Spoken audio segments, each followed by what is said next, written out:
Chapters 321 Shang Clan City Uproar, 322 Competitive Pressure, 323 Start of Three Kings Inheritance, 324 Earning a Fortune. Chapter Start, Chapter 321 Shang Clan City Uproar. Rank 3 peak stage की cultivation से एक rank 4 वाले को हराया, Fang जेंग फिर भी जीत गया। उसने न सिर्फ इम्पॉसिबल को पॉसिबल किया, बल्कि जू कई बेई जैसे तगड़े एक्सपर्ट को भी धूल काटा दी। ये लड़का सच में फ्यूचर स्टार है, इसमें कोई शक नहीं कि ये एक जबरदस्त जीत है। जू कई बेई ने अपना किलर मूव जिन ट्रांसफॉर्मेशन तक इस्तेमाल किया, लेकिन फिर भी फैंग झेंग ने उससे इतना मारा कि वो जमीन पर लुढ़क गया और हार मानने पर मजबूर हो गया।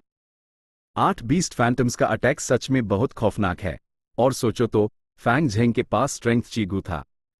उसकी किस्मत कितनी तेज है यार। मैंने सुना है ये गू उसके पुराने क्लैन का अनमोल खजाना था। चाय खानों में, रेस्टोरेंट्स में और गलियों में लोग फुर्सत के पलों में बस फैंग युआन और जू कई बेई की फाइट के बारे में ही बात कर रहे थे। एक ऐसे पॉइंट पर जहां दोनों अपने पीक पर द रैंक 3 की कल्टीवेशन से रैंक 4 वाले को हराना सच में कमाल की बात थी। बैटल स्टेज पर लगभग 1000 लोग एक ही देखा हाल देख रहे थे। फैंग युआन की जीत बिल्कुल साफ सुथरी थी, कोई धोखा या चालबाजी नहीं। उसने अपनी पूरे ताकत से जू कई बेई पर पूरी तरह हावी होकर जीत हासिल की। और जहां तक स्ट्रेंथ चीगू के ओरिजिन की बात है, फैंग युआन ने झूठी खबर फैला दी थी और सबके शक को गू यू क्लैन से जोड़ दिया था। आज से लॉर्ड फैंग जेंगहाई मेरा रोल मॉडल है। इस बैटल के बाद कई लोगों ने फैंग युआन को लॉर्ड कहना शुरू कर दिया था। उसकी बैटल स्ट्रेंथ ने सबका रिस्पेक्ट जीत लिया था। लॉर्ड फैंग जेंग सच में जबरदस्त हैं। जू कई बेई का जमाना तो अब खत्म हो गया, कुछ फीमेल गू मास्टर्स ने चमकती इल्म से कहा। नई पीढ़ी पुरानी को हटा देती है। जू कई बेई के गिरने से फैंग झेंग की रेपुटेशन और बढ़ गई। कुछ बुजुर्ग गू मास्टर्स ने एक नए दौर की शुरुआत महसूस करते हुए कहा। फैंग झेंग ने जू कई बेई को हरा दिया, पता नहीं वो यानतू को हरा पाएगा या नहीं। अगर उसने यानतू को भी हरा दिया तो वो इतने सालों में बैटल स्टेज पर राज करने वाला अकेला इंसान बन जाएगा। बस अगर वो अपनी पोजीशन को 18 बैटल्स तक डिफेंड कर ले तो वो शांग क्लैन का एक्सटर्नल एल्डर बन जाएगा। इस बैटल ने बैटल स्टेज में हलचल मचा दी। पुराना स्ट्रक्चर टूट गया था और एक नई ताकत उभार कर सामने आई थी। लोग अब फैंग युआन के फ्यूचर को लेकर एक्साइटमेंट और एंटिसिपेशन से भर गए थे। शांग क्लैन को 10 साल से ज्यादा हो गए थे, कोई एक्सटर्नल एल्डर नहीं मिला था। अगर फैंग युआन ने जू कई बेई को हल्की सी बढ़त से हराया होता और एक मुश्किल फाइट जीती होती तो शायद उनकी उम्मीदें इतनी ज्यादा ना होती।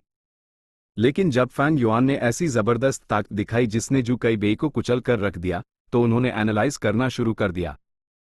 फैंग झेंग के पास ऑल आउट एफर्ट गू, बिटर स्ट्रेंथ गू, सेल्फ रिलायंस गू और स्ट्रेंथ ची गू है।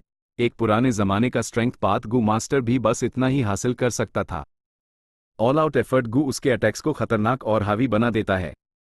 बिटर स्ट्रेंथ गू उससे लड़ते लड़ते और स्ट्रांग बनाता है, और सेल्फ रिलायंस गू के साथ तो यह कॉम्बिनेशन परफेक्शन है। स्ट्रेंथ ची गू उससे एक मजबूत लॉन्ग रेंज अटैक देता है और उसकी कमजोरी को पूरी तरह खत्म कर देता है। 8 बीस्ट फैंटम्स का एक साथ अटैक करने का सीन हाई दहशत फैला देता है। यह फैंग जेंग का किलर मूव है। जू कई बेई की हार कोई इत्तेफाक नहीं थी। भले ही वो रैंक 4 था और उसके पास कल्टीवेशन का एडवांटेज था, लेकिन स्ट्रेंथ पथ में प्राइमेवल एसेंस का ज्यादा काम नहीं होता, जिससे उसका एडवांटेज लिमिट हो गया। ऊपर से फैंग झेंग के गू वॉर्म्स हद से ज्यादा अच्छे हैं। वो एक पावरफुल सेट बनाते हैं और सब एक दूसरे से जुड़े हुए हैं। जू कई बेई शायद हिम्मत हारकर ही हार मान गया होगा। किसी इंसान की किस्मत और मौके इतने अच्छे कैसे हो सकते हैं? फैंग झेंग की किस्मत तो हद से पार है। वो शांग क्लैन सिटी में कुछ ही सालों से है और इतना डेवलप हो चुका है। उसका गू सेट इतना स्ट्रांग है कि वो सदर्न बॉर्डर में अपना नाम बना सकता है और अपना खुद का टाइटल हासिल कर सकता है। टाइटल? वो तो उसके पास पहले से है। कई लोग उससे और बाइनिंग बिंग को ब्लैक एंड व्हाइट डीमंस कहते हैं, लेकिन उससे भी ज्यादा लोग फैंग झेंग को लिटिल बीस्ट किंग बुला रहे हैं।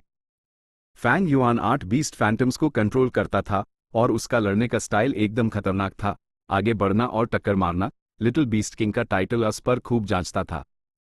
रही बात कि उससे बीस्ट किंग क्यों नहीं कहा जाता, वो इसलिए क्योंकि बीस्ट किंग पहले से हाई एक मशहूर डेमोनिक गू मास्टर था। उसने बाइशो पहाड़ पर कब्जा कर रखा था, सो जानवरों को अपनी सेना के रूप में इस्तेमाल करता था, और वो एक रैंक 5 गू मास्टर था, बिल्कुल अनरीजनेबल, बेरहम और बुरा। वो राइचस और डेमोनिक दोनों फैक्शंस के लिए एक मुसीबत था। फैंग युआन अभी भी रैंक 3 पीक स्टेज पर था, भले ही उसने जू कई बेई को हराकर रातों रात शोहरत हासिल कर ली थी, लेकिन वो अभी भी बीस्ट किंग के लेवल से बहुत दूर था, जो एक रैंक 5 गू मास्टर था। दूसरे एंगल से देखा जाए तो लोगों का उससे लिटिल बीस्ट किंग कहना यह दिखाता था कि वो फैंग युआन और उसके फ्यूचर को लेकर काफी पॉजिटिव थे। मैं उसके बैटल स्टेज डिफेंडिंग बैटल्स का इंतजार कर रहा हूं। हर हावी एक्सपर्ट का डिफेंस बैटल एक क्लासिक होता है। उस जमाने में लॉर्ड वे यांग ने रैंक 3 मिडिल स्टेज कल्टिवेशन का इस्तेमाल किया था, जो अभी फैंग झेंग से भी कमजोर थी और बैटल स्टेज पर राज किया था। उसकी हर एक लड़ाई क्लासिक थी, एक सीनियर गू मास्टर ने याद करते हुए कहा। जल्द ही कई लोग फैंग युआन के फ्यूचर के बारे में डिस्कस करने लगे। इस पॉइंट पर फैंग झेंग का मुकाबला कौन कर सकता है? जू कई बी, यान टू, ओहा और बाइनिंग बिंग। लेकिन जू कई बेई तो अपना जिन माइंड फैंग झेंग से हार चुका है। वो सच में बेरहम था। जिन बॉडी, जिन हार्ट और जिन माइंड में से जिन माइंड हासिल करना सबसे मुश्किल था। उसके बिना जू कई बेई का किलर मूव अधूरा है। फैंग झेंग के लिए ये एक खतरा कम हुआ। यान टू अब फैंग झेंग का सबसे बड़ा कंपेटिटर है। वो और जू कई बेई दोनों बैटल स्टेज के आधे आसमान उसकी ताकत कोई मजाक नहीं है। लेकिन फैंग झेंग जू कई बेई को हरा सकता है और उसके पास अपनी कमजोरी को दूर करने के लिए स्ट्रेंथ ची गू भी है, तो यानतू को हराने का चांस काफी हाई है। किसी ने बाइनिंग बिंग का भी जिक्र किया। बाइनिंग बिंग को कम नहीं समझना चाहिए। यानतू से हारने के बाद अपने अगले मैच में ही वो रैंक 4 इनिशियल स्टेज पर पहुंच गई थी। इस उम्र में रैंक 4 ये कैसा टैलेंट है। लेकिन उसका और फैंग झेंग का रिश्ता गहरा है। हो सकता है वो फैंग झेंग की मदद करने के लिए हार मान ले। बाइनिंग बिंग और फैंग युआन का नाम क्यू गार्डन में एक साथ रहना कोई राज नहीं था। कई लोगों ने गैस किया था कि उनके बीच पहले से हाई इंटीमेट चीजें हो चुकी हैं। लेकिन तभी जब डिस्कशंस अपने पीक पर फैंग युआन ने अचानक अनाउंस कर दिया कि वो बैटल स्टेज से रिटायर हो रहा है। जैसे ही खबर बाहर आई, सब हैरान रह गए। फैंग झेंग ने इतना अच्छा मौका क्यों छोड़ दिया?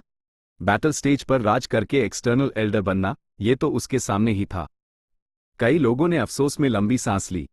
क्या कोई छिपी हुई बात है? डेमोनिक गू मास्टर्स ने अंदाजा लगाना शुरू कर दिया। कहीं ऐसा तो नहीं कि शांग क्लैन एब और एक्सटर्नल एल्डर्स नहीं चाहता और उन्होंने फैंग झेंग को छोड़ने पर मजबूर किया? डेमोनिक गू मास्टर्स में अक्सर सिक्योरिटी की कमी होती थी, या फिर शांग क्लैन अपनी पॉलिसी बदलना चाहता है और एक्सटर्नल एल्डर की पोजीशन हाई हटा रहा है? शक ने कई लोगों को बेचैन कर दिया। शांग क्लैन का डेमोनिक गू मास्टर्स को अपने एक्सटर्नल एल्डर के रूप में भर्ती करना सदर्न बॉर्डर में एक लोटा केस था। सदर्न बॉर्डर में कई क्लान्स के पास बैटल स्टेजेस थे। सबसे बड़ा और सबसे popular battle stage southern border के नंबर 1 क्लैन वू क्लैन में था। लेकिन ये बैटल स्टेजेस ZYA डटार उनके अपने क्लैन वालों के लिए थे, बाहर वालों के लिए ना के बराबर। शांग क्लैन की एक्सटर्नल एल्डर पॉलिसी इस वजह से बेहद पॉपुलर हो गई थी और इसने ढेरों टैलेंट्स को अट्रैक्ट किया।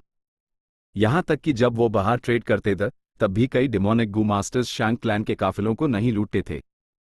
इसकी वजह एक्सटर्नल एल्डर पॉलिसी थी और इन डेमोनिक गू मास्टर्स को अपने लिए एक बैकअप प्लान की जरूरत थी।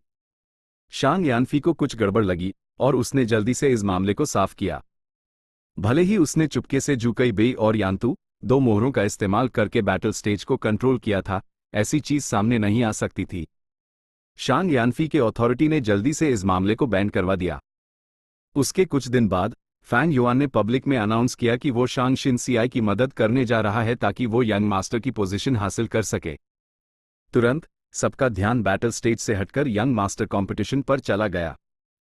क्योंकि शांग याजी की फर्जी हिसाब किताब की पोल खुल गई थी, उसकी यंग मास्टर की पोजीशन छीन ली गई थी और अब एक जगह खाली थी। शांग यानफी के कई बच्चे इस पोजीशन को बेहद लालच से देख रहे थे।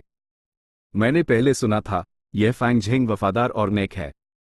उसके अपने जिंदगी के उसूल हैं, जरूरत में मिली एक बूंद पानी का एहसान वो एक झरने से चुकाता है और नफरत का बदला 100 गुना लेता है। वो सच में जिम्मेदार है। किसी ने उसकी तारीफ की। शांग शिनसियाई को यंग मास्टर की पोजीशन दिलाने के लिए उसने एक्सटर्नल क्लैन एल्डर की आइडेंटिटी तक छोड़ दी जो उसके सामने ही थी। ये सच में कुछ लोग समझ नहीं पा रहे थे। शायद उसका और शांग शिनसियाई का कोई अंडरग्राउंड रिश्ता है। अगर मैं होता तो मैं भी ऐसा सैक्रिफाइस करता। यह पॉसिबल है। रुको, अगर ऐसा है तो बाइनिंग बिंग का क्या? लोगों में गॉसिप करने की आदत होती है और यह आग की तरह फैल गई। फैंग युआन, बाइनिंग बिंग और शैंग शिनसियाई का ट्रायंगल रिलेशनशिप एक हॉट टॉपिक बन गया। उसके कुछ दिन बाद बाइनिंग बिंग ने भी बैटल स्टेज से रिटायर ले लिया। बाइनिंग बिंग भी शांग शिनसियाई की मदद करने चली गई। कोई चिल्लाया, ये दुनिया को क्या हो गया है? किसी को एक्सटर्नल एल्डर बनना ही नहीं है? कुछ लोगों का वर्ल्ड व्यू हाई हिल गया। बाइनिंग बिंग में बड़ी हिम्मत है, वो उससे जाने नहीं देना चाहती। प्यार के लिए उसने बीच में आने का फैसला किया। एक्चुअली उन तीनों का ये उलझा हुआ रिश्ता उनके मिलने के वक्त ही शुरू हो गया था। अफवाहें फिर से फैलने लगी।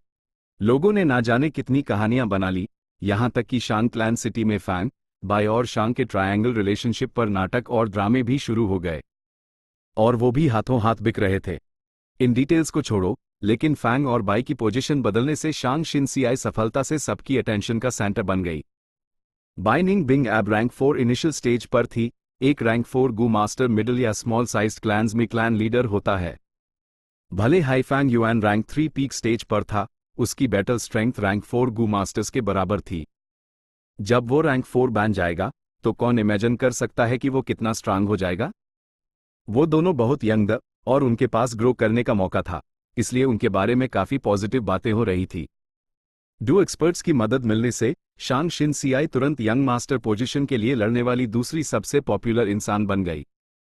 उससे पहले लोग सोचते थे कि यंग मास्टर बनने की सबसे ज्यादा उम्मीद शांग यीफैन की है। फैंग और बाई के उसकी मदद में आने के बाद सिचुएशन बदल गई और ये दोनों के बीच एक मुकाबला बन गया। शांग यीफैन लंबा नहीं था, बल्कि थोड़ा छोटा ही था। बाज जैसी नाक और छोटी ही, उसकी नजर तेज थी। शांग शिनसियाई, वो अपनी स्टडी रूम में लकड़ी की कुर्सी पर बैठा था, बड़बड़ा रहा था जब उसकी नजर इस इंसान के बारे में सोचते हुए अनिश्चित रूप से बदली। उसके सामने एक इंसान था। वो कोई और नहीं बल्कि शांग याजी था। छोटे भाई यीफैन, मैं यहां तुम्हारी मदद करने आया हूं। शांग शिनसियाई के पास फैंग और बाई की मदद है, वो तुम्हारी सबसे बड़ी कंपेटिटर होगी। खासकर वो फैंग झेंग, तुम्हें उससे सावधान रहना होगा, वो बहुत चालबाज और मक्कार है, उसी ने मुझे बर्बाद किया है। शांग याजी ने दांत पीसते हुए कहा। Chapter 322 competitive pressure. Shang Yaji ने कहा, मैं हार गया, लेकिन मैं अभी पूरी तरह फेल नहीं हुआ हूं। फादर ने मुझे 3 साल के लिए स्लेव कैप्चरिंग ग्रुप में भेजा है, लेकिन 3 साल बाद मैं वापस आऊंगा। पर उससे पहले मेरे पास तुम्हें देने के लिए कुछ चीजें हैं। ऐसा कहकर शांग याजी ने कुछ डॉक्यूमेंट्स शांग यीफैन को दिए। शांग यीफैन ने डॉक्यूमेंट्स लिए और अनपढ़ एक नजर डाली। डॉक्यूमेंट्स में शांग याजी की सीक्रेट एसेट्स, उसके जासूस और कुछ करीबी सहायकों की जानकारी थी। भाई याजी, ये? शांग यीफैन ने हैरान चेहरा बनाया। भाई यीफैन, हमारे भाई बहनों में से तुम्हारे यंग मास्टर बनने के सबसे ज्यादा चांसेस हैं। मैं यहां तुम्हारी मदद करूंगा और उम्मीद करता हूं कि तुम जीत जाओगे। रही बात इन रिसोर्सेस की, तो बेझिझक इस्तेमाल करो। 3 साल बाद मैं वापस आऊंगा, बस तब मुझे ये लौटा देना। शांग याजी ने आह भरी। उससे स्लेव कैप्चरिंग ग्रुप में ट्रेनिंग के लिए मजबूर किया गया था, वो अपने नौकर और सबॉर्डिनेट्स को साथ नहीं ले जा सकता था। वो वहां एंजॉय करने नहीं, सजा भुगतने जा रहा था। फ्लैट जब उसने अपनी यंग मास्टर की आइडेंटिटी खो दी थी, ये सारी ताकतें आखिरकार बिखर जाती। इससे अच्छा था कि वो उन्हें शांग यीफैन को दे दे जब तक उसके पास ताकत है और उससे उनका ध्यान रखने दे। 3 साल बाद जब शांग याजी वापस आएगा तो उससे सब कुछ शुरू से शुरू नहीं करना पड़ेगा। शांग यीफैन जल्दी से उठा, अपनी मुट्ठी बैंड करके बोला, मैं भाई याजी की मदद को नहीं भूलूंगा। फ्यूचर में अगर मैं यंग मास्टर बना तो मैं इसका 10 गुना चुकाऊंगा। साय, हम भाई हैं, चुकाने की बात करने की जरूरत नहीं है। ही। भले ही उसने ऐसा कहा, शांग याजी के होठों पर एक मुस्कान आ गई। बातचीत के बाद शांग यीफैन ने शांग याजी को दरवाजे तक छोड़ा। उसके जाने के बाद शांग यीफैन की मुस्कान ठंडी पड़ गई। शांग याजी, क्या बढ़िया प्लान है तुम्हारा, चाहते हो कि मैं तुम्हारे लिए तुम्हारी ताकत संभाल कर रखूं? ही, तो मैं इस मौके का फायदा उठाकर तुम्हारे सारे एसेट्स पर कब्जा कर लूंगा और उन्हें अपने में मिला लूंगा। इससे कहते हैं, उधार लिया पर लौटाया नहीं। वो शांग याजी का प्लान शुरू से जानता था। 3 साल? 3 साल में बहुत कुछ हो सकता है। तुम्हें अभी भी लगता है कि तुम्हारे पास चांस है? HMPH, भोले हो। इतनी भोलापन, तभी तो फैंग और बाई ने तुम्हें बेवकूफ बना दिया। तुम हम शांग क्लैन के नाम पर एक कलंक हो। शांग यीफैन हंसा। लेकिन फैंग युआन और बाई निंग बिंग के बारे में सोचते ही उसका चेहरा काला पड़ गया। शैंग शिन सियाई, वो बार बार उसका नाम बड़बड़ाता रहा। जैसे हाई शांग याजी गिरा, उसने सोचा कि ये यंग मास्टर की पोजीशन उसकी मुट्ठी में है। लेकिन सोचा ना था कि शांग शिन सियाई कहीं से टपक पड़ेगी और उसकी सबसे बड़ी रुकावट बन जाएगी। शांग की फैन की आंख सिकुड़ गई जब उसने चमकती आंखों से खुद एनालाइज किया। शांग शिन सियाई का सबसे बड़ा एडवांटेज फादर का प्यार है। फादर उससे अपने बाकी बच्चों से मिलाकर भी ज्यादा प्यार करते हैं। लेकिन क्लैन के नियम हैं, जब सब यंग मास्टर की पोजीशन के लिए खुलेआम compete कर रहे हैं तो फादर खुल्लम खुल्ला चीटिंग नहीं कर पाएंगे। बल्कि लॉर्ड फादर के इस फेवर की वजह से हमारे बाकी भाई बहनों के मन में शांग शिन सियाई के लिए बुरी भावनाएं या दुश्मनी पैदा हो गई है। शांग शिन सियाई का सबसे बड़ा एडवांटेज हाई उसकी सबसे बड़ी कमजोरी है। शांग शिन सियाई का दूसरा एडवांटेज उसकी असली ताकत है, वो है फैंग झेंग और बाई निंग बिंग। ये दोनों सच में। अन दोनों के बारे में सोचते हुए शांग यी फैन के चेहरे पर अजीब ईर्ष्या, जलन और अविश्वसनीय भाव आ गए। ये दोनों, पता नहीं इनके दिमाग में क्या चल रहा है। उन्होंने एक्सटर्नल एल्डर का रोल ठुकरा कर शांग शिन सियाई की मदद करने का फैसला किया है। यह फीलिंग ऐसी थी जैसे कोई तरबूज छोड़कर तिल्ली के दाने उठा रहा हो। शांग शिन सियाई ने उन्हें कैसे मनाया?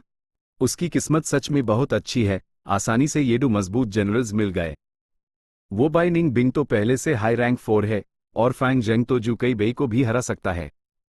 उसने ऐसे ही रैंक 4 बैटल स्ट्रेंथ वाले डूगू मास्टर्स हासिल कर लिए।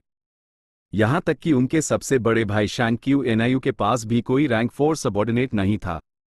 मौजूदा 10 यंग मास्टर्स में सिर्फ यंग क्लैन लीडर शैंग तुओहे के पास डू रैंक 4 सबॉर्डिनेट्स थे। लेकिन वो डू सबॉर्डिनेट्स शैंग तुओहे की प्राइवेट फोर्स नहीं थे, बल्कि क्लैन ने उन्हें उसकी मदद के लिए भेजा था। यंग क्लैन लीडर होने के नाते शांग तुओहे एक काफिले को कंट्रोल करता था। जब वो बाहर ट्रेड करता था तो उससे हर तरह की सिचुएशन से निपटने के लिए काफी ताकत की जरूरत होती थी। लेकिन अब शांग शिन सियाई यंग मास्टर भी नहीं थी, फिर भी उसके पास डू रैंक 4 एक्सपर्ट्स की मदद थी।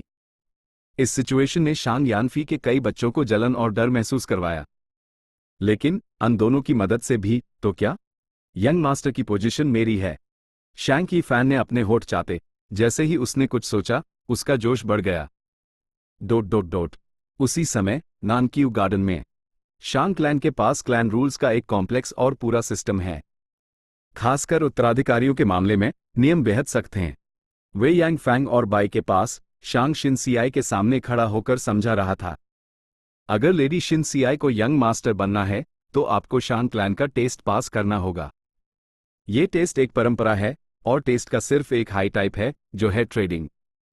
शांग क्लैन ने ट्रेड से हाई तरक्की की थी। शांग क्लैन का विकास बिजनेस से अलग नहीं किया जा सकता। जब शांग क्लैन एक नया यंग मास्टर चुनता है तो वो उनके बिजनेस स्किल्स को टेस्ट करते हैं। ट्रेडिंग को कम मत समझिए, ये मत सोचिए कि ये सिर्फ पैसा कमाने का एक तरीका है। ट्रेडिंग से एक उत्तराधिकारी के गुणों का पता चलता है, क्योंकि जब आप ट्रेड करते हैं तो कई समस्याएं आती हैं। टेस्ट आपकी इंटेलिजेंस और प्लानिंग का है, आप सिचुएशंस में कैसे अडेप्ट करते हैं, आपकी कल्टिवेशन स्ट्रेंथ और दूसरी चीजों का। क्लैन हर कंपीट करने वाले बच्चे को 1 लाख प्राइमेवल स्टोन्स का स्टार्टअप फंड देगा। 3 महीने बाद जो सबसे ज्यादा कमाएगा वो नया यंग मास्टर बनेगा। वे यांग को क्लैन के नियम साफ साफ पता थे। तो फिर हमें ये कंपटीशन जीतने के लिए कितना कमाना होगा? फैंग युआन ने पूछा।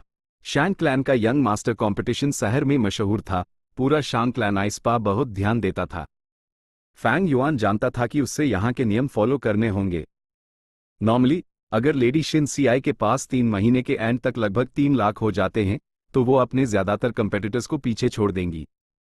अगर उनके पास 6 लाख हो जाते हैं तो जीतने का चांस काफी हाई होगा। 7 से 8 लाख पिछले सालों के असेसमेंट्स का फर्स्ट क्लास रिजल्ट है। लेकिन यहां वे यांग रुका। इस बार कंपेटिटर्स में एक ऐसा है जिसकी मां लॉर्ड क्लैन लीडर की कजिन है। शैंग क्लैन में उसकी काफी बड़ी फोर्स है। उसका नाम शैंग की फैन है। इस यंग मास्टर कंपटीशन में सबसे ज्यादा पसंद किया जाने वाला कंपेटिटर।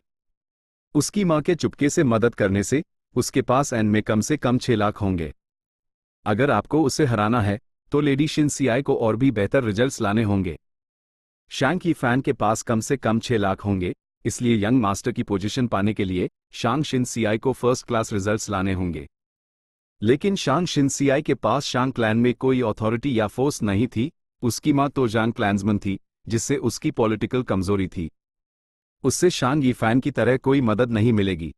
उसका एक लौटा सहारा शांग यानफी था, लेकिन क्लैन लीडर होने के नाते वो खुलेआम उसका साथ नहीं दे सकता था। इसलिए अब यूएस पर प्रेशर बेहद हाई था। वे यांग की बात सुनने के बाद वो कुछ देर चुप रही, फिर पूछो, क्या मैं जान सकती हूँ कि शांग क्लैन सिटी की हिस्ट्री में सबसे बेस्ट रिजल्ट क्या था? वे यांग हैरान रह गया। ऑफकोर्स वो 8 लाख से ज्यादा था, 9 लाख तक पहुंचा था। लेकिन हिस्ट्री में बहुत कम लोग ये कर पाए हैं, टोटल 20 से भी कम हैं। हमारे करंट यंग क्लैन लीडर शैंग तुओ है सिर्फ 8,90,000 तक पहुंचे द, और उससे ही एक बड़ा हंगामा हो गया था। लेकिन आपके फादर उस जमाने में वो 9,20,000 तक पहुंचे थे।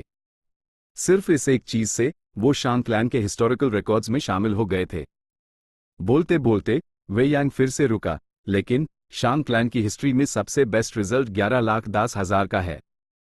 उसका नाम शांग गी सियाई था। उसके पास एक अजीब टैलेंट था, लेकिन बदकिस्मती से वो एक 10 एक्सट्रीम फिजिक था। 9,20,000, 11,10,000। शांग शिनसियाई सुनते सुनते उसकी ऊँगली चमकने लगी और उसने अपनी मुठियां जोर से बैंड कर ली। उसके पास बिजनेस करने का एक बड़ा टैलेंट था। भले हाईफैंग युआन ने उससे इस कंपटीशन के लिए बहुत इंकरेज किया था, वो खुद भी इसमें शामिल होना चाहती थी और उस पर कोई जोर जबरदस्ती नहीं की गई थी। शांग शिनसियाई का एक्सप्रेशन देखकर वे यांग को तसल्ली हुई। ठीक है, मुझे जाना होगा, लेकिन उससे पहले मैं आपको कुछ एडवाइस दूंगा। शांग क्लैन का पूरा ध्यान इस कंपटीशन पर है। शॉर्टकट्स या लूपहोल्स लेने की कोशिश मत करना और नियम मत तोड़ना। अपने वे भाई पर भरोसा रखो। पिछले दिनों में जिन्होंने भी चीटिंग करने की कोशिश की थी, वो कभी सफल नहीं हुए। यंग मास्टर्स शांग क्लैन का फ्यूचर ये बेहद इंपॉर्टेंट था और कोई गलती बर्दाश्त नहीं की जा सकती थी। शांग यजी एक यंग मास्टर था, लेकिन एक फर्जी हिसाब किताब के कारण उसे निकाल दिया गया। इससे पता चलता है कि शांग क्लैन यंग मास्टर्स और उनके कामों को कितनी इंपॉर्टेंस देता है। शांग की फैन के पास उसकी मां के क्लैन का सपोर्ट था, लेकिन वो सिर्फ नियम के दायरे में उसकी मदद कर सकते थे। उनकी चीटिंग करने की हिम्मत नहीं थी। जल्द ही वे यांग ने कुछ और दिल से सलाह दी और ननक्यू गार्डन से चला गया। वो क्लैन का एक इंपॉर्टेंट एल्डर था और शांग यानफी का सहायक था। नियमों के अनुसार उससे उनसे मिलने से बचना चाहिए था, लेकिन वो फिर भी ननक्यू गार्डन में आया और गया। शांग शिनसियाई के लिए इतना सब कुछ समझाया। इससे पता चलता है कि वो कितना अच्छा दोस्त था। भाई वे हमारे लिए बहुत प्रेशर ले रहे हैं, हम उन्हें और परेशान नहीं कर सकते, शांग शिनसियाई ने कहा। फैंग युआन चुप रहा। बाइनिंग बिंग ने मन ही मन मुस्कुराया। 3 महीने के बिजनेस में शुरुआती रकम का 6 गुना कमाना, कहना आसान है, करना नहीं। भले ही वो एक नेचुरल जीनियस थी, ट्रेडिंग और बिजनेस में उसका जीरो टैलेंट था और वो अब बेहद परेशान महसूस कर रही थी। लेकिन शांग शिनसियाई की एक ही चमक रही थी जब वो मुस्कुराई और कॉन्फिडेंस से बोली, एक्चुअली मेरे पास एक अच्छा प्लान है। अगर हम सफल हो गए तो मुझे यकीन है कि हम 6 लाख कमा सकते हैं। ओ, क्या प्लान? बाइनिंग बिंग ने पूछो। शांग शिनसियाई ने फैंग युआन की तरफ गहराई से देखा और अपना प्लान बताया। मुझे इंस्पिरेशन भाई तू की लड़ाइयों से मिली जब मैं उन्हें बैटल स्टेज में देखने गई थी। हम इंटेल से जुदा बिजनेस कर सकते हैं। इंफॉर्मेशन बेचना? बाइनिंग बिंग ने तेवर चढ़ाए। Chapter 323 start of 3 Kings inheritance. हाँ, इंफॉर्मेशन का बिजनेस।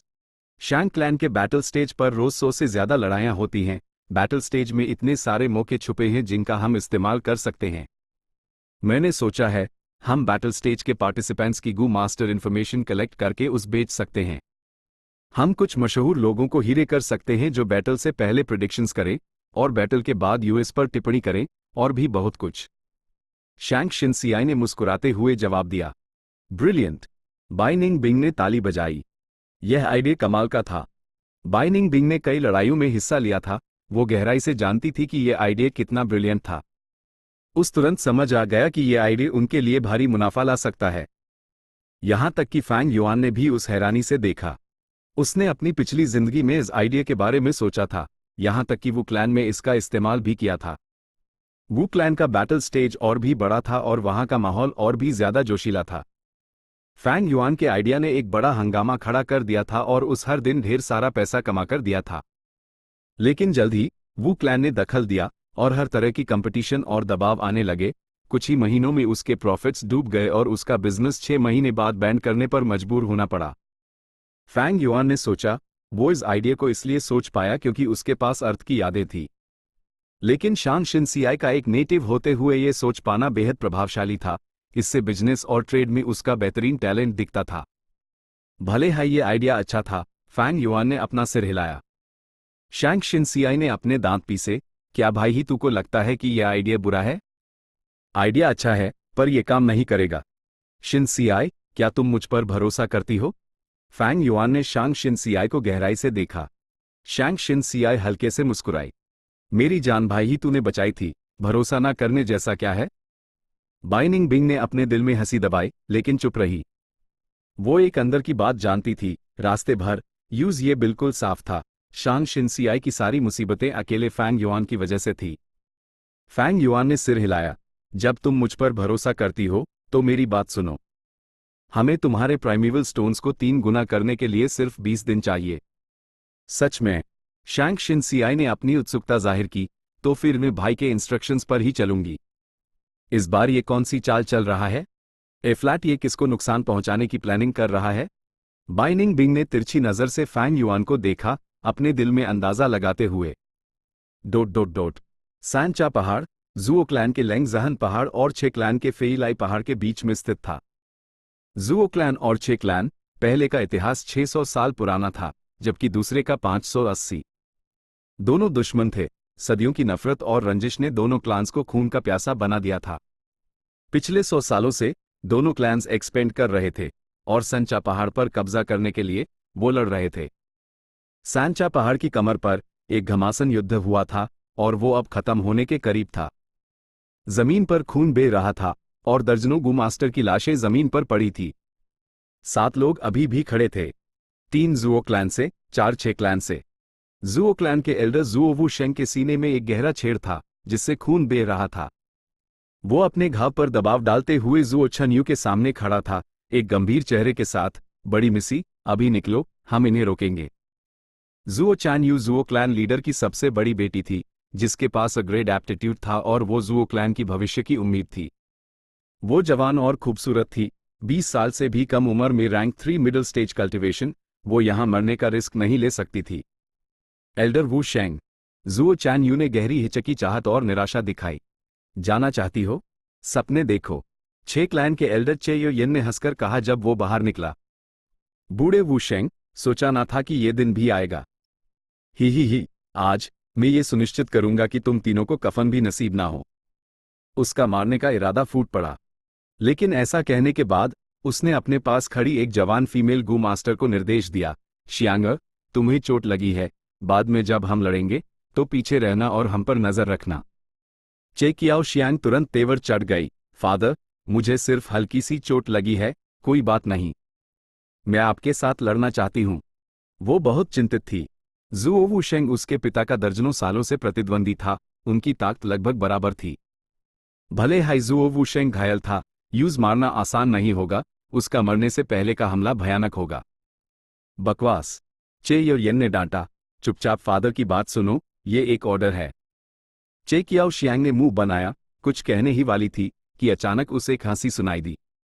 हा, ही, हु, ये एक अजीब हंसी थी, जिसे सुनकर ऐसा लगता था जैसे कोई मनहूस हवा चल रही हो। इस हंसी के साथ ही कोई एक पहाड़ी चट्टान पर प्रकट हुआ। ये व्यक्ति बेहद सुंदर था, उसने एक फूलों वाला रोब पहना था जिस पर गुलाबी तितलियां बनी हुई थी। उसने अपने सिर पर एक फूलों का ताज पहना था और ताज पर एक लाल फूल का गोला सिला हुआ था। जब वो हंसता था तो वो गोला हिलता था, जिससे वो एक बेहद मजाकिया जोकर जैसा लगता था। लेकिन चाहे वो जुओ वू शेंग हो या छे योयिन, जब उन्होंने उस देखा तो उनके चेहरे पर हंसी नहीं बल्कि गहरा डर था। आह, तुम तो पिंक बटरफ्लाई जेंटलमैन हो, कॉन्ग्रेटियन, दोनों ने बोलकर उसकी पहचान बता दी। इस पल बाकी लोगों के चेहरे भी बदल गए, खासकर जुओ छनयू और छे कियाओशियांग, उनके चेहरे पीले पड़ गए और वो बेहद घबरा गई। यह कॉन्ग्रेटियन एक डेमोनिक गू मास्टर था जिसकी रेपुटेशन बहुत खराब थी। यूज फूलों वाला रोब पहनना पसंद था जिस पर गुलाबी तितलियां बनी होती थी, इसलिए उस पिंक बटरफ्लाई जेंटलमैन कहा जाता था। लेकिन सच ये था कि वो एक सीरियल रेपिस्ट था जो कुमारी लड़कियों को निशाना बनाता था। हर कोई उससे बेहद नफरत करता था, इसलिए वो अकेला रहता था। सबसे जरूरी बात, उसके पास रैंक 4 कल्टिवेशन थी। जैसे ही वो प्रकट हुआ, लड़ाई का मंजर बदल गया। जुओ क्लैन और छे क्लैन की हालत खास्ता थी। उनके मुख्य योद्धा छे युयिन और जुओ वुशेंग घायल थे, और उनके पास सिर्फ रैंक 3 कल्टिवेशन थी। हा हा हा, ही, हु, हाँ, मेन हाई कॉन्गरी टियन हूँ। भले ही उसकी पोल खुल गई थी, पिंक बटरफ्लाई जेंटलमैन बेहद खुश था, और फिर से यूएस अजीब तरह से हंसने लगा। अचानक उसने अपनी आस्तीन लहराई और अपना प्राइमीवल एसेंस डाला, जिससे बैटलफील्ड पर फूलों की पंखुड़ियों की बारिश होने लगी। गुलाबी पंखुड़ियां तितलियों में बदल गई और हवा में उड़ने लगी। एक ही पाल में पूरे बैटलफील्ड में खुशबू फैल गई। जुओ क्लैन और छे क्लैन ने जल्दी से अपना बचाव किया और अपनी क्षमताओं को इस्तेमाल किया। कॉन्गरी टियन ने इस मौके का फायदा उठाकर हमला किया, जिससे फूलों की बारिश और तेज हो गई जबकि उसका शरीर तेजी से घूम रहा था। 8 से 9 राउंड्स के बाद कॉन्गरी टियन का शरीर चमका और वो पीछे हटकर बैटलफील्ड से चला गया। वो पीछे हट गया। बाल बाल बचे। चे युयिन और जुओ वुशेंग ने एक साथ आ भरी, लेकिन उनके चेहरे जल्दी बदल गए। मेरी प्यारी छन यू, कियाओ शियांग, बदमाश, मेरी बेटी को छोड़ दे। दोनों एल्डर्स गुस्से से जल रहे थे। हा, ही, हु। कॉन्गरी टियन हंसा, जबकि दो लड़कियां उसके बाएं और दाएं हाथ में थी। यह चे कियाओ शियांग और जुओ छन यू थी, जो यूएस अफरा तफरी में बेहोश होकर उसके द्वारा पकड़ी गई थी। कॉन्गरी टियन फीमेल गू मास्टर से निपटने में माहिर था। आज तो बड़ी कमाई हुई, सोचा ना था कि यहां 2 सुंदरियां मिलेंगी। हा, ही, हु। कॉन्गरी टियन बेहद संतुष्ट था कि अचानक एक बदलाव हुआ। पूरा संचा पहाड़ कांपने लगा और कंपन के कारण पहाड़ की चट्टानें गिरने लगी। ये क्या हो रहा है? आखिर हो क्या रहा है? जब सब हैरानी से चिल्ला रहे थे, तब सांचा पहाड़ की 3 चोटियों से 3 रोशनी के स्तंभ फूट पड़े। 3 विशाल रोशनी के स्तंभ, पीले, नीले और लाल, आसमान में बादलों के ऊपर तक फैल गए। इस पल सांचा पहाड़ पर मौजूद सभी को एक आवाज सुनाई दी। 3 राजाओं की विरासत आज खुल रही है, चाहे नेक हो या बुरा, यहां सिर्फ किस्मत काम आएगी। सब हैरानी से इस दृश्य को देखते रह गए। यहां तक कि कॉन्गरी टियन भी अपनी बाहों में ली 2 सुंदरियों को भूल गया। 3 राजाओं की विरासत, ये सच में 3 राजाओं की विरासत है। सबने रिएक्ट किया और बेहद उत्साहित चेहरा दिखाया। 3 राजाओं की विरासत, हे भगवान, तीनों राजा रैंक 5 गू मास्टर्स ये उनकी विरासत है, ये सच में उनकी विरासत है। ...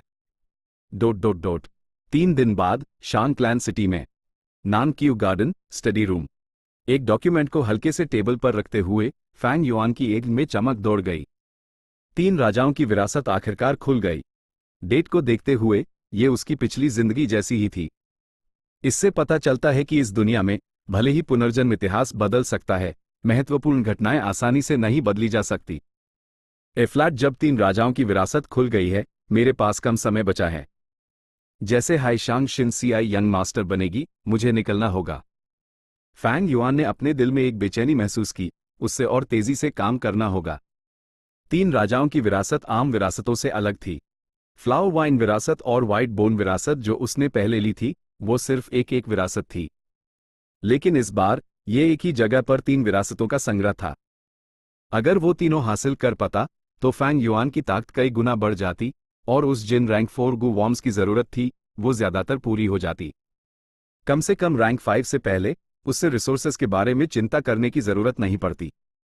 लेकिन 3 राजाओं की विरासत एक डिमोनिक विरासत थी, वो खतरनाक थी।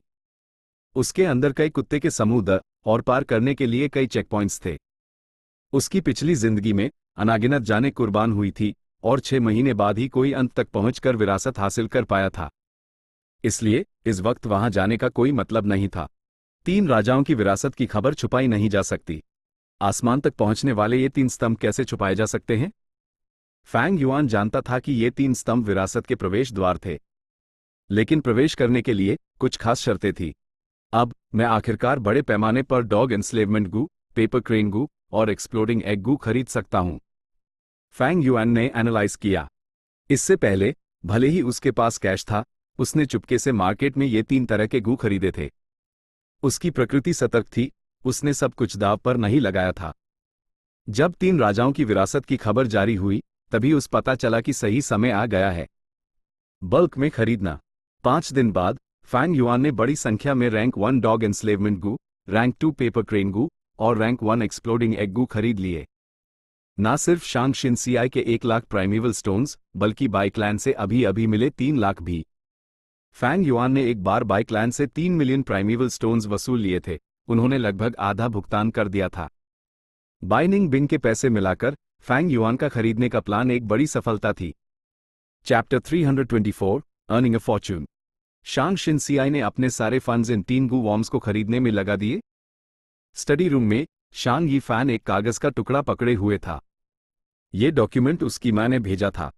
शांग यी फैन की मां शांग यानफी की कजिन थी, उसका काफी प्रभाव था और कई मुखबिर थे। रैंक 1 डॉग एंस्लेवमेंट गू, रैंक 2 पेपर क्रेन गू और रैंक 1 एक्सप्लोडिंग एग गू, इनका क्या काम है? शांग यी फैन ने गहरी तेवर चढ़ाए, बहुत सोचा लेकिन कोई जवाब नहीं मिला। मैंने सुना है शांग शिनसियाई ने पूरे 1 लाख फैंग झेंग को दे दिए। भले हाई फैंग झेंग लड़ाई में स्ट्रांग है, मैंने कभी उसके बिजनेस टैलेंट के बारे में नहीं सुना। ऐसे ही अंधाधुंध खरीदारी करना सिर्फ अपना ही नुकसान करना है। कहीं मैंने उन्हें ओवर एस्टिमेट तो नहीं कर दिया? शांग यी फैन ने सोचा। भले ही उसकी कल्टीवेशन ज्यादा नहीं थी, उसने बिजनेस करने की अपनी काबिलियत को ट्रेन किया था, उसकी मार्केट की अच्छी समझ थी। आमतौर पर इस तरह से गू वॉर्म्स को बल्क में खरीदना कोई भी अनुभवी ट्रेडर ऐसा तरीका नहीं चुनता, क्योंकि इस इन्वेस्टमेंट का कोई फ्यूचर नहीं था। लेकिन जैसे जैसे शांग यी फैन सोचता गया, उसके दिल की बेचैनी दूर नहीं हुई। उससे लगा कि उसने कुछ मिस कर दिया है, जैसे इस बेमतलब की बल्क खरीद के पीछे कोई गहरी साजिश थी। इसी पाल बूढ़े स्टीवर्ड ने दरवाजे के बाहर से रिपोर्ट किया, यंग मास्टर, एक बहुत बड़ी घटना हुई है, मुझे आपको रिपोर्ट करना है। ओ प्लीज अंदर आओ ओल्ड जैंग। शांग यी फैन ने तुरंत यूज अंदर बुलाया। यह ओल्ड जैंग उसकी मां का काबिल सबॉर्डिनेट था। उसके पास रैंक 3 पीक स्टेज कल्टिवेशन थी, वो अपना काम संभाल सकता था और उस बहुत अनुभव था। शांग यी फैन यूज एक आम सबॉर्डिनेट की तरह ट्रीट नहीं कर सकता था। शांग यी फैन की मां ने भी उस निर्देश दिया था कि ओल्ड जैंग के साथ शिष्टाचार से पेश आए और ट्रेडिंग के बारे में और सीखने के लिए उससे सलाह ले। ओल्ड जैंग अंदर आया, उसका चेहरा गंभीर था। यंग मास्टर यी फैन, मामला ठीक नहीं लग रहा। सैनचा पहाड़ से खबर आई है कि किसी ने विरासत में प्रवेश करने का सही तरीका ढूंढ लिया है। भले ही 3 राजाओं की विरासत पहले खुल गई थी, जो पीले, नीले और लाल रोशनी के 3 स्तंभों में बनती हुई थी। विरासत द्वारा कुछ खास शर्तें राखी गई थी और कोई भी प्रवेश नहीं कर पा रहा था। इन कुछ दिनों में कई लोगों के प्रयोग और परीक्षण के बाद उन्होंने आखिरकार 3 राजाओं की विरासत के स्थल में प्रवेश करने का तरीका ढूंढ लिया। ओल्ड जैंग की बात सुनकर शांग यी फैन ने गहरी जिज्ञासा दिखाई। ओ, 3 राजाओं की विरासत में प्रवेश करने के लिए क्या करना पड़ता है? रुको, मुझे ये मत कहना कि। अचानक उसका चेहरा बदल गया जब उसने टेबल पर पड़े उस डॉक्यूमेंट को घूर कर देखा। उसने एक संभावना के बारे में सोचा और धीरे धीरे खड़ा हो गया। ओल्ड जैंग कड़वाहट से हंसा। यंग मास्टर यी फैन ने सही अंदाजा लगाया, बिल्कुल सही। विरासत में प्रवेश करने के लिए 3 अलग गू की जरूरत है। पीले स्तंभ, किंग क्वान की विरासत में प्रवेश करने के लिए एक गू मास्टर को रैंक 1 डॉग एंस्लेवमेंट गू को रिफाइन करना होगा। नीले स्तंभ, किंग शिन की विरासत में प्रवेश करने के लिए गू मास्टर के पास पेपर क्रेन गू होना चाहिए। अगर वो लाल स्तंभ, किंग बाओ की विरासत में प्रवेश करना चाहते हैं, तो उन्हें कम से कम एक एक्सप्लोडिंग एग गू की जरूरत होगी। ये कैसे हो सकता है? शांग यी फैन चिखा। वो अपनी कुर्सी पर गिर पड़ा, निराश होकर। वो आखिरकार समझ गया कि फैंग और बाई ने ये 3 गू बल्क में क्यों खरीदे, तो ये वजह थी। अभी 3 राजाओं की विरासत की खबर पूरे सदर्न बॉर्डर में फैल चुकी थी। 3 रैंक 5 गू मास्टर्स की एक साथ विरासत, कौन जाने कितने लोग इसमें रुचि लेंगे और अपना हिस्सा पाने के लिए जाना चाहेंगे। लेकिन प्रवेश करने के लिए कम से कम 3 गू में से एक की जरूरत थी। लेकिन अभी शांग क्लैन सिटी में ये तीनों गू शांग शिनसियाई के थे। जब तक कोई बेवकूफ ना हो, वो इमेजिन कर सकता है कि वो अन गू वॉर्म्स को बेचकर कितना मुनाफा कमा सकती है। शांग यी फैन बेवकूफ नहीं था, बल्कि वो होशियार था, कम से कम शांग याजी से ज्यादा। उन्हें ऐसी इंफॉर्मेशन कहां से मिली? और इतनी सटीक? नहीं, अब ये सब सोचने का वक्त नहीं है, अब ये इंपॉर्टेंट नहीं है। ज्यादा इंपॉर्टेंट ये है कि मैं उन्हें रोकने के लिए क्या कर सकता हूं। शांग यी फैन की आंख में एक अजीब रोशनी चमकती रही जब उसने ध्यान केंद्रित किया और सोचा। लेकिन एक पल बाद उसने निराशा और लाचारी दिखाई। कोई रास्ता नहीं था। शांग शिनसियाई ने यहां एक बेहतरीन काम किया था। ये एक बहुत हाई नॉर्मल इन्वेस्टमेंट था, लेकिन तीन राजाओं की विरासत के कारण ये एक बिल्कुल अलग कहानी बन गई। जब उन्होंने गू खरीदा तो शैंग शिनसियाई ने 1 लाख प्राइमीवल स्टोन से कहीं ज्यादा इस्तेमाल किए, लेकिन ये नियमों के खिलाफ नहीं था। ज्यादा से ज्यादा ये एक अजीब चाल थी। जब तक वो प्राइमीवल स्टोन्स कमा सकती है और उसके मुनाफे को उसके शुरुआती पूंजी के आधार पर कैलकुलेट किया जाता है, कोई प्रॉब्लम नहीं थी।